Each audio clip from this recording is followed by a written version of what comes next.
আসসালামু আলাইকুম। আজকে আপনাদের সামনে আবার হাজির ইংরেজি সাহিত্য এবং গ্রামার নিয়ে। আশা করি ভিডিওটি শেষ পর্যন্ত দেখবেন।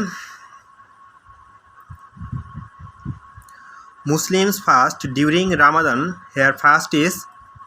এখানে রামাদিন শব্দটি নিচের কোনটি হবে? সঠিক উত্তর হবে verb. Justice delayed is justice denied. এই বাক্যটি নিচের কে বলেছেন? সঠিক উত্তর হবে গ্লাডস্টোন। The leaders of the two countries dash an agreement to avoid future conflicts. এখানে একটি শূন্যস্থান দেওয়া আছে। এই শূন্যস্থানে নিচের কোনটি সঠিক হবে?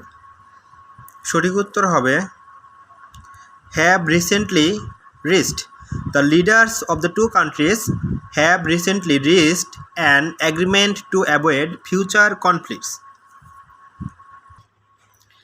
When a writer writes the story of his own life, it is called. অর্থাৎ একজন লেখক যদি তার নিজ জীবন সম্বন্ধে লেখে তখন নিচের কোনটি সঠিক হবে? সঠিক উত্তর হবে অ্যান অটোবায়োগ্রাফি অর্থাৎ আত্মজীবনী। I am badly in need of something to read in order to. এখানে শূন্যস্থানটিতে নিচের কোনটি হবে? সঠিক উত্তর হবে not to be bored. All the world stage and all the men and women merrily players. এই বাক্যটির রচয়িতাকে? পয়েন্ট অফ দ্য পোয়েম, এই কবিতাটির রচয়িতা William Shakespeare. I have no kith and kin in this town. The underlined part in the sentence. এই সেন্টেন্সের kith and kin এই অংশটা নিচের কোনটি হবে? নিচের কোন জাতীয় ফ্রেজ হবে কিথ অ্যান্ড কিন? সঠিক উত্তর হবে noun phrase. Shakespeare is known mostly for. Shakespeare কিসের জন্য বিখ্যাত? সঠিক উত্তর হবে প্লেস অর্থাৎ নাটকের জন্য বিখ্যাত। She is blind dash her husband falls. এখানে প্রিপোজিশন কোনটি হবে? প্রিপোজিশন হবে blind to. The sun also rises is a novel written by. The sun also rises এই উপন্যাসটির লেখক কে? এই উপন্যাসটির বিখ্যাত উপন্যাসিক হচ্ছে Ernest Hemingway. Choose the correct sentence. নিচের কোন বাক্যটি সঠিক? সঠিক বাক্য হবে he prevented me from playing. Prevented এর পর প্রিভেন্ট ফ্রম হয়। Restoration period English literature refers to. ইংরেজি সাহিত্যে রেস্টোরেশন পিরিয়ড কোন সাল থেকে শুরু বা কোন সালকে বোঝানো হয়? 1660। Which one of the following words is not plural. নিচের কোন শব্দটি প্লুরাল নয় অর্থাৎ বহুবচনবাচক কোনটি নয়? কোনটি একবচন? একবচন হবে নিউজ। মেলো drama is a kind of play. মেলো ড্রামা এক ধরনের নাটক। কোনটি সঠিক উত্তর হবে? সঠিক উত্তর হবে violent and sensational themes. He lost dash few books he had. এই শূন্যস্থানটিতে নিচের কোনটি হবে? সঠিক উত্তর হবে এ অর্থাৎ he lost a few books he had. The good earth deals with. The good earth deals with শূন্যস্থানে হবে চাইনিজ লাইফ অর্থাৎ চীনাদের জীবন কাহিনী নিয়ে লেখা the good earth novel. The passive form of bring me the book. Bring me the book এই বাক্যটির passive form কি হবে? Let the book be brought for me.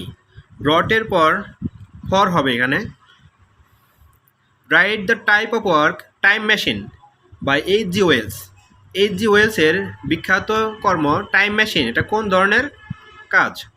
সঠিক উত্তর হবে সায়েন্স ফিকশন অর্থাৎ বিজ্ঞান বিষয়ক। Choose the correct spelling. নিচের কোন বানানটি সঠিক? সঠিক উত্তর হবে supercilious. Who is the author of silent woman. Silent woman এর লেখক কে? সঠিক উত্তর হবে Ben Jonson. The silent woman, Ben Jonson. The adjective of the word marriage. ম্যারিজের অ্যাডজেক্টিভ কী হবে? Nuptial. The phrase to embrace a habit means, the phrase to embrace a habit means to eagerly engage in it. The student broke off in the middle of the debate. The underlined phrase means, এখানে Brooke of দ্বারা নিচের কোনটি বোঝানো হয়েছে? সঠিক উত্তর হবে to stop suddenly. The direct narration of the sentence, he told me that he had killed the bird. He told me that he had killed the bird এর direct narration নিচের কোনটি হবে? সঠিক উত্তর হবে he said to me I killed the bird. Convert the sentence into a simple one. He said that he was innocent. He said that he was innocent এর simple sentence নিচের কোনটি হবে? সঠিক উত্তর হবে he declared his innocence. Shakespeare composed much of his plays in what sort of verse? Shakespeare তার বেশিরভাগ নাটক কোন শর্টে লেখেন? সঠিক উত্তর হবে iambic pentameter. What is the synonym of enmity? enmity এর সিনোনিম নিচের কোনটি হবে? সঠিক উত্তর হবে অ্যান্টাগনিজম। enmity শব্দের অর্থ সাধারণত শত্রুতা বোঝায়, এখানে অ্যান্টাগনিজমও শত্রুতাই বোঝানো হয়।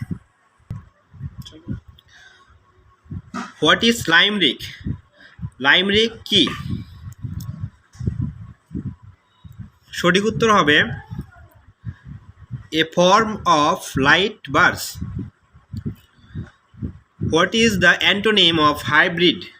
হাইব্রিড শব্দের অর্থ হলো সংকর। হাইব্রিডের বিপরীত শব্দ নিচের কোনটি হবে? সঠিক উত্তর হবে পিওর ব্রিড। হাইব্রিড শব্দের অর্থ সংকর আর পিওর ব্রিড শব্দের অর্থ একক বিশুদ্ধ। Who among the following playwrights is Shakespeare's contemporary? অর্থাৎ নিচের কোন নাট্যকার শেক্সপিয়রের সমসাময়িক? সঠিক উত্তর হবে Christopher Marlowe. Someone who designs house called, অর্থাৎ যে বাড়ি ঘরের ডিজাইন করে তাদেরকে কি বলা হয়? অ্যান আর্কিটেক্ট, তাদেরকে আর্কিটেক্ট বলা হয়। The god of small things is written by, অর্থাৎ বিখ্যাত উপন্যাস the god of small thing এর লেখক কে? সঠিক উত্তর হবে ভারতীয় লেখক Arundhati Roy. The committee from the ministry of education is going to dash the school. The committee from the ministry of education is going to dash the school. সঠিক উত্তর হবে ইন্সপেক্ট, অর্থাৎ মিনিস্ট্রি অফ এডুকেশনের কমিটি স্কুলটিকে পরিদর্শন করতে গিয়েছিল। বিখ্যাত উপন্যাস Pride and Prejudice. Pride and Prejudice is a dash. সঠিক উত্তর হবে novel. I have been looking forward dash you. এই প্রশ্নটির সঠিক উত্তর হবে টু মিটিং ইউ। সাধারণত লুক ফরওয়ার্ড একটি গ্রুপ ভার্ব বা লিঙ্কিং ভার্ব। লুক ফরওয়ার্ডের পর টু বসে এবং তারপর ভার্বের সাথে আইএনজি যোগ হয়, আর এই জন্য looking forward to meeting you হবে। আশা করি আপনাদের সবাই ভিডিওটি ভালো লেগেছে। যদি ভিডিওটি ভালো লেগে থাকে অবশ্যই আমাদের চ্যানেলটিকে সাবস্ক্রাইব করুন এবং পরবর্তী নোটিফিকেশন পাওয়ার জন্য পাশে থাকা বেল বাটনটি ক্লিক করুন। আল্লাহ হাফেজ।